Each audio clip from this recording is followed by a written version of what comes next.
परमात्मा जैसे परमात्मा की महिमा वेदों में लिखी है और विशेष वैसे तो पूरा विश्व वेदों के ज्ञान को नकारा नहीं करते।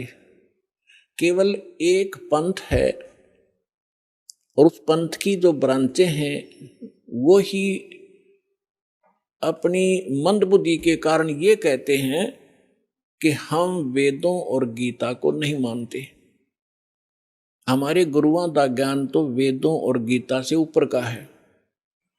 जब दास ने उस पंथ के यानी राधा स्वामी पंथ के प्रवर्तक श्री शिवदयाल जी महाराज, आगरा के रहने वाले, जो जिसे राधा स्वामी पंथ चला बताते हैं, जो इनका प्रमुख है, उसका ज्ञान पढ़ा और फिर वेदों से देखा, संतों की महापुरुषों की वाणी से देखा, उसने कख भी पता नहीं अध्यात्म मार्ग का। और उसके अनुयायी यूं कहते हम तो वेदों को और गीता को नहीं मानते, हमारा ज्ञान तो इससे ऊपर का है। उसकी झलक आपको कई बार दिखा रखी है, फिर दिखाऊंगा। उन्हें सतनाम का पता नहीं, सतलोक का पता नहीं वो कैसा है और वहां क्या सचिथी है, खाक है उनके पास ज्ञान। और इनमें से राधा स्वामी पंथ से ही कौन से पंथ निकले हैं? धन धन सतगुरु सच्चा सौदा सिरसा और जगमाल वाली, और दनौद के अंदर ताराचंद, जय गुरुदेव मथुरा में ठाकुर जी एक हुए हैं वो राधा स्वामी के ही, और दिल्ली के अंदर सावन कृपाल मिशन, और भी नरे बहुत गणे इनके पंथ। ये सारे समझो उसी कुएं का जल है जिसमें जल के स्थान पर कुछ भी नहीं है, खाली है। वो खारा पानी है, यो जलैस है, ये समझो, यानी उनका ज्ञान गलत है। विश्व में कोई भी किसी भी मजहब का आदमी वेदों और गीता को नकारता नहीं, सब मानते। विशेषकर हिंदू धर्म तो मानता ही मानता है। तो दास आप ये समझाना चाहेगा कि जब वेदों में जो ज्ञान लिखा है, परमात्मा कैसा है, कहाँ रहता है, कौन है, कैसे मिलता है, तो फिर कम से कम हिंदू समाज ने पढ़े लिखे हो, एजुकेटेड हो, कोई बालक नहीं बतेरे दिन बहका लिया इन हमारे को, तो आपने तो मानना ही पड़ेगा कि जो वेदों में परमात्मा की डेफिनेशन लिखी है, परमात्मा की महिमा लिखी है, उसकी परिभाषा लिखी है, वो सत्य है। तो वो किसके ऊपर खरी उतरती है? बस 2 मिनट में फैसला हो जाएगा। हु इज गॉड, कौन है वो परमात्मा जिसके विषय में वेद गुण गाते हैं? ऋग्वेद मंडल नंबर 9 सूक्त 86 का मंत्र 26 और 27 में, ऋग्वेद मंडल नंबर 9 सूक्त 82 का 1 2 3 में, ऋग्वेद मंडल नंबर 9 सूक्त 54 मंत्र 3 में, ऋग्वेद मंडल नंबर 9 सूक्त 20 मंत्र 1 में, ऋग्वेद मंडल नंबर 9 सूक्त 1 मंत्र 8 और 9 में, ऋग्वेद मंडल नंबर 9 सूक्त 96 के 16 से 20 में, ऋग्वेद मंडल नंबर 9 सूक्त 94 के मंत्र 1 में, ऋग्वेद मंडल नंबर 9 सूक्त 95 के मंत्र नंबर 2 में, और भी अनेकों स्थानों पर।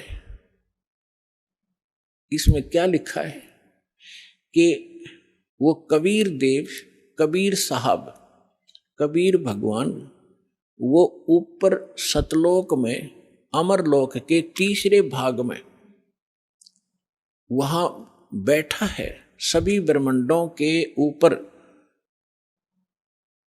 भवनो सर्व भवनो ओपरी तिष्ठति, सभी ब्रह्मांडों के सभी भवनों के ऊपर विराजमान है, और वो सिंहासन पर बैठा है जैसे राजा होते, राजा बैठते हैं, राजा के समान है देखने में, मनुष्य सदृश है।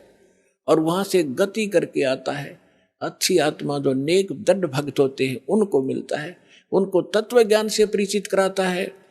और वो परमात्मा एक कवियों की तरह आचरण करता हुआ एक प्रसिद्ध कवि की भी उपाधि प्राप्त करता है, और स्थान स्थान पर जाकर ऊंचे स्वर में गरज गरज कर अपनी वाणी को स्वयं ही कहीं खड़ा होकर के बोलने लग जाता है, और अपनी महिमा की वाणी को लोकोक्तियों के माध्यम से, दोहों के माध्यम से, शब्दों के माध्यम से, वाणी के माध्यम से वो बोल बोल कर गा के सुनाता है, जिस कारण से एक प्रसिद्ध कवियों में से भी एक प्रसिद्ध कवि कहलाता है। लेकिन वो भगवान होता है, वो समरस होता है। तो ये क्वालिटी किसके अंदर है? ये तो वेदों ने बताया। और फिर कि भगवान मनुष्य सदृश है, वहां से चल कर आया, तख्त पर बैठा है, सिंहासन पर बैठा है।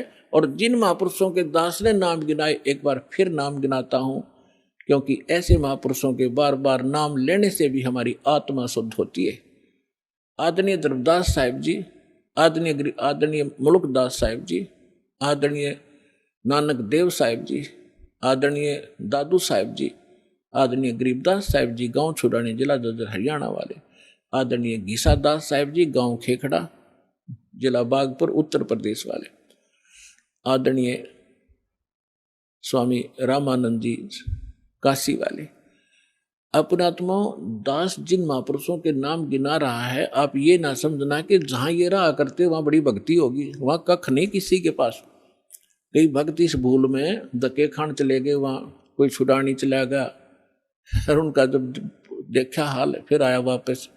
तो पुण्यात्मा, क्योंकि हम पहले या भटक चुके हो, अब बार बार ना भटकना, इसलिए दास आपको आगाह करता है। ये संत महापुरुष खड़े हुए, लेकिन वो भी उस महापुरुषों के इस ज्ञान से परिचित नहीं है। इन महापुरुषों ने फिर यही बताया। क्या बताया? जैसे नानक साहब ने कहा,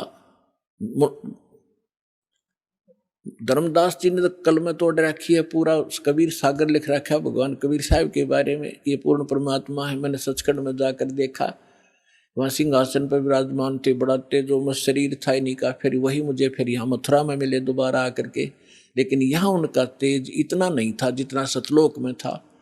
तो ये भी गरीबदास साहिब जी कहते हैं कि तेज पुंज अन्य दे धर कर इस विध हमको भेंट ही, हल्का तेज पुंज का शरीर बनाकर वो यही वेद बताते हैं कि वो अपने शरीर को सरल करके वो परमात्मा यहाँ प्रकट होता है, आता